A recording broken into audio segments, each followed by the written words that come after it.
Entonces, todos somos... Bueno, creo que el otro día la Presidenta dijo que, no sé a raíz de qué episodio, en la comida de las Fuerzas Armadas dijo que en realidad el proceso no lo hicieron los militares, fueron un instrumento de los políticos. Lo dijo claramente en la cena de caballería de las Fuerzas Armadas la Presidenta. Sí, porque hay que entender, y yo no creo... Lo dijo, no fue creo. muy claro, es la primera vez que lo dijo. Yo la también primera vez que se dice con tanta fuerza y tan preciso, ¿no? Que en realidad... De todos modos me parece que el presidente apuntó a otra cuestión, ¿no? Apuntó como que eran...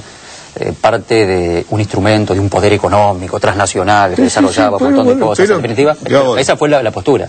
Yo creo, y tengo también otra óptica, en este tema cuando estamos hablando, yo creo que la clase política no estuvo a la altura de las circunstancias, pero fundamentalmente los que tampoco estuvieron a la altura de las circunstancias son los terroristas que generaron las condiciones para que existiera la Junta. Es decir, vamos a ver, si no hubiera existido Bonazo, si no hubiera existido Kunkel, si no hubiera existido Berbisky, si no hubiera existido yo de los vivos no, Videla, de los vivos no hubiera aparecido en la historia argentina. Yo te explico lo siguiente, a ver, vos decís Kunkel, vos decís Berbisky y todo eso, sí tuvieron posiciones estratégicas, pero acá creo que la tragedia son los que murieron, no los que están vivos, porque los que están vivos, como Firmenich, por ejemplo, no tengo el grado de participación de Kunkel, sé que Berbisky sí tuvo participación importante como jefe de inteligencia montonero, pero acá lo terrible no es los que están vivos, es los que están muertos, que mataron una generación entre ellos, digo, entre lo que ellos se mataron y lo que a su vez el ejército mató o la Fuerza Armada. Perdimos argentinos de los dos lados, lamentablemente. Digo, porque los que están vivos eran a lo mejor ideólogos, mandaron a pelear a una generación. Acá el problema es que Firmenich anda por la calle, vivo, suelto, y está con... Digo, acá el tema es, si hay un indulto, tenía que haber habido indulto para todos, si hay un juicio, tiene que haber juicio para todos. La igualdad ante la ley, como dice la Constitución Nacional. Lo que pasa es que ahí viene el tema del terrorismo de Estado, digamos. El terrorismo de Estado es un tema complicado porque vos tenés armas jurídicas para pelear, digamos, el Estado las tenía y utilizó armas, como vos decís, ilegales. Ir por izquierda cuando tenía que ir por derecha. Ahí es donde se pudre, digamos, toda la historia, ¿no? Se pudre toda la historia, pero una cosa no significa la otra, me refiero. En la medida en que nosotros, para plantearlo con todas las letras, el problema que estamos hoy en día es que un sector, ese sector que tomó las armas, que se levantó, que puso bombas, que mató, que hizo un montón de cosas del sector de los terrorismos, se quieren presentar ante la opinión pública como los jóvenes inocentes que lo único que hacían era pensar un mundo distinto, los jóvenes idealistas. Ahí es donde se presenta. Pues sí que hay un romanticismo falso. Hay un romanticismo utilizado, falso, que pretende cambiar la historia. Usted presentaba al principio el tema de los demonios, un demonio, dos demonios. Yo personalmente creo que hubo múltiples demonios en la República Argentina, no solamente uno, no dos tampoco, sino que todos los sectores de la sociedad fueron partícipes. A mí me ha costado muchos problemas esto, así que yo sé, yo lo hablo contigo, yo he tenido bastante problemas con ese tipo de cosas. Yo no quiero saber, Cecilia, en esta especie de reivindicación que vos estás haciendo de algunos aspectos, digamos. Vos en realidad presidís la Asociación de Víctimas del Terrorismo. No, ¿sí? De Víctimas del Terrorismo no. Asociación de Familiares y Amigos de los Presos Políticos. De los presos políticos. Después, por otro lado, está la Asociación de Víctimas del Terrorismo, que son... Que no tiene entidad, porque yo creo que estaba la madre de Verdina en Famus un tiempo. Estaba antes, Famus, sí. Que desapareció. Desapareció, pero ahora ahora está la Asociación de Víctimas del Terrorismo. Sí, ¿y eso quién está? Y ella está Silvia Ibarzábal, Arturo Larrabure, que es la hija del coronel Ibarzábal. Del teniente coronel Ibarzábal, que estuvo 10 meses secuestrado en una cárcel del pueblo, torturado. Después de 10 meses lo matan de 5 tiros y cuando encuentran el cadáver tenía 30 kilos menos. Así muy parecido fue el caso de Larrabure. Y está la señora también de Viola, Ana Lucioni. Bueno, ¿la mamá de Mavi Viola? Claro, la que le mataron... La chiquita. La chiquita de 3 años el marido y el padre. Sí, también... La esposa de Fernández Gutiérrez, que hay un caso interesante para contar en esto. Sí. La mujer de Fernández, el que terminó matando en gobierno de Alfonsín en el ataque a la tablada, del movimiento Todos por la Patria, que es la continuación del ERP, en definitiva. El MTP. Y hay un dato interesante todo esto, porque tiene que ver hasta con la reacción de Cecilia, con la reacción de mucha gente que estaba en ese lugar el otro día. En ese momento, una de las personas que estaba acompañándolo al coronel Losito, que es un señor oficial, y al coronel Barreiro, era precisamente la mujer del fallecido teniente coronel Fernández Gutiérrez. Y vamos a ver, el señor Luis Duhalde, que es el que estaba y que de alguna manera representa la violencia que es del sector de arriba hacia el sector de abajo, utilizando los términos setentistas si se quiere, era que Luis Duhalde había participado en la fundación del movimiento Todos por la Patria.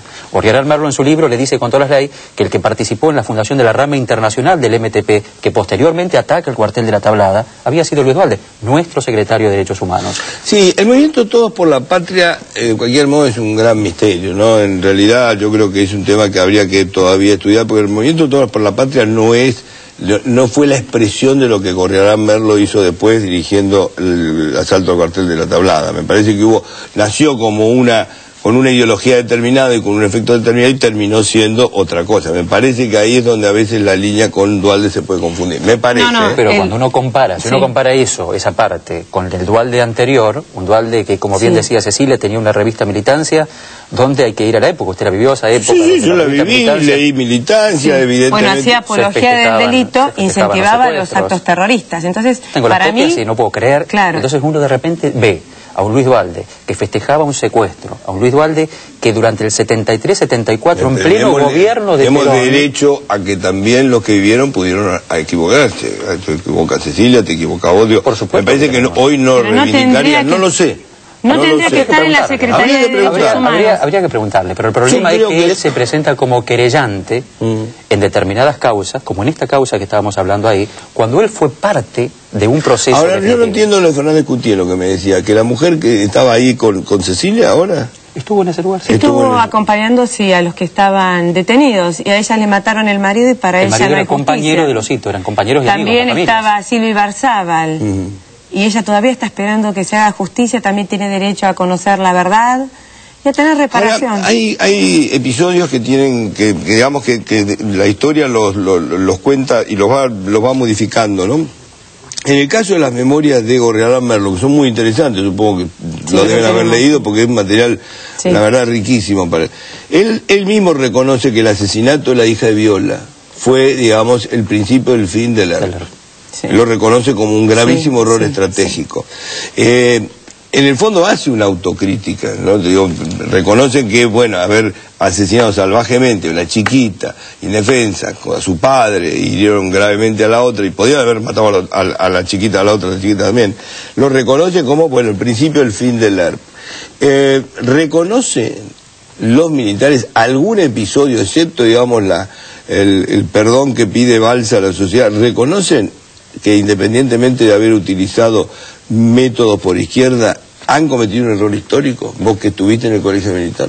Yo creo que todos son conscientes que se han cometido errores, y como lo dije anteriormente, errores estratégicos graves, como los dije anteriormente, y que se están pagando las consecuencias por ahora. Ahora, lo que en realidad todos los más jóvenes necesitamos, y es lo que nos molesta, lo que nos duele, etcétera, es que esos errores históricos, yo no creo que haya habido una autocrítica muy profunda de las organizaciones terroristas. Tal vez algunos dirigentes la hicieron, pero cuando en definitiva nos encontramos con determinados personajes políticos que atacan, que insisten en pensar que ellos tenían agua bendita en las manos en la década del 70 y no se hacen responsables de lo que realmente hacían. Es interesantísimo, pero muy interesante haberlo leído a Caparrós hace muy poco, en una carta que tenía. Él lo dice con todas las letras, lo dice bien, asume las cosas, no me vengan con mentiras, lo dice con ese término. Nosotros no luchábamos por la democracia burguesa que hoy tenemos, nosotros no nos enfrentamos al poder político por eso. Me estás hablando de un tipo muy inteligente. Caparrós es un tipo muy inteligente y muy valiente que se anima a reconocer la soberbia armada que eran los montoneros, como lo llamó Pablo Giussani. Yo creo que